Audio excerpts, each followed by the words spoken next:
What's up, guys? Welcome back to another video on the channel. Today we're back with another Sopranos review. This is episode 3 of season 1, called Denial, Anger, Acceptance.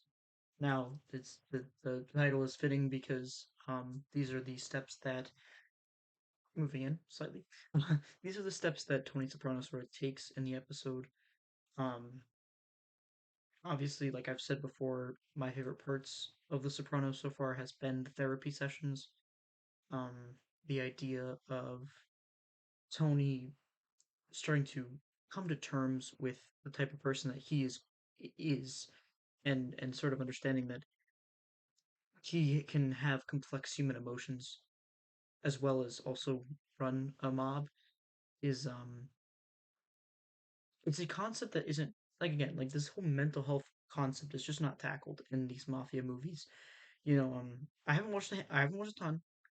Right, mafia movies that I've watched it are Goodfellas and I would consider Scarface one too. I don't know if it is considered one. I might get some hate for that, but it's a similar type of movie. And Scarface does probably a better job than Goodfellas does, but Goodfellas isn't really about the psychology of the people. Um, and I think that Sopranos is also very ahead of its time. I mentioned that before.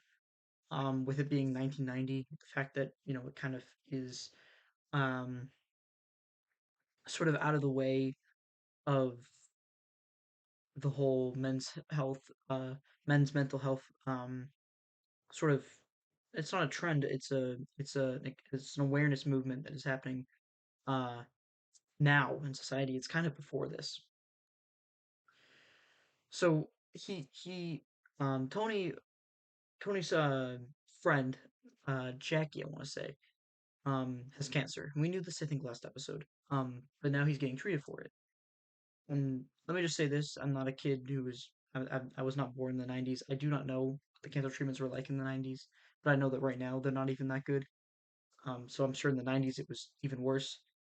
Um, and that was almost 30 years ago. 23, but still. I think that it's probably not a good sign. I expect Jackie to die. As far as the show goes, I don't think that that's going to be a heavy hitter for a lot of people. I feel like, yeah, it's like, okay, whatever. Like, I get it. It's going to be tough for Tony, but you're mostly going to see the grief for Tony's eyes. And of course, he comes to accept that his friend has cancer, but more so that he can't do anything about it. Tony's a man of action, right? He's going to want to take the steps necessary to try to help his friend. And we actually, we consistently see this, right? So we have the B plot, right, of the whole motel thing. Um, Basically, this Jewish guy wants to get his daughter a divorce, and this guy's refusing to do it, and so he kind of gets the mob to, like, intimidate him to get the divorce. And it does that. What they're doing just doesn't work. And it's another way that Tony's, like, kind of noticing, like, hey, I might be a mob boss, I might have all this power, but I sure as hell can't just boss anyone around, right? Like, it's just not always going to work. And as a man of power, as a man of someone he believes that he can do whatever the hell he wants, overcoming adversity is not really something that Tony cares much about. Um, I think seeing the mob struggle is pretty interesting. Right, this is obviously we're past the golden age of mobs, and the idea that the, in particular Tony is not only struggling mentally but also struggling with the business, which is obviously adding to his mental issues. It just creates an array of problems that I believe seasons, in the beginning of a season, you want to create problems for your protagonist. You want the protagonist to get through the problems, but you want there to be plenty of problems for the protagonist to overcome. Now, at the season finale, you should pretty much, unless you already got greenlit for a second season well before the finale. I don't know what the state of The Sopranos was. I don't know if it got canceled prematurely or what. But my point is that in order for you to really tell a story properly, you want to make sure you can conclude it at the season finale. So a good season, a show introduces a ton of problems that are then resolved by the end of the season, but you want to really, like, show off the issue. You want to really, like, the issue should be the issue. I'm trying to come up with the words that I want to say. The issues should be shown in the very beginning. Right, so I don't know how long this season is. I think it's around 12, 15 episodes. It's somewhere in that ballpark. You want to be able to have problems be presented well in advance. This is not like the worst thing a show can do is show problems off in the like towards the end and then try to solve them really quickly. It just never works. So we have a variety of problems that are actually introduced in this episode, right? So of course, one is Jackie's cancer treatment. We don't know how that's gonna work. Um, there's a whole slew with the restaurant too. Artie. I don't know if that's gonna be a big issue. That so far, I don't see that. Um, I don't, I don't know. Um, the whole restaurant subplot to me, I don't know if I fully got it. Maybe I just sometimes when I'm watching The Sopranos, I'll kind of have my phone out and I'll like quickly peek at it, and there's a chance that like I missed something crucial. But I do know that the restaurant had to be burned down. Um, I don't. I know that Soprano is giving him like checks and stuff to he's accepting the money from Tony Soprano. His wife doesn't like that, but his wife is also friends with Tony's wife, Carmela. So I know that there's sort of a big intermixing between these two families.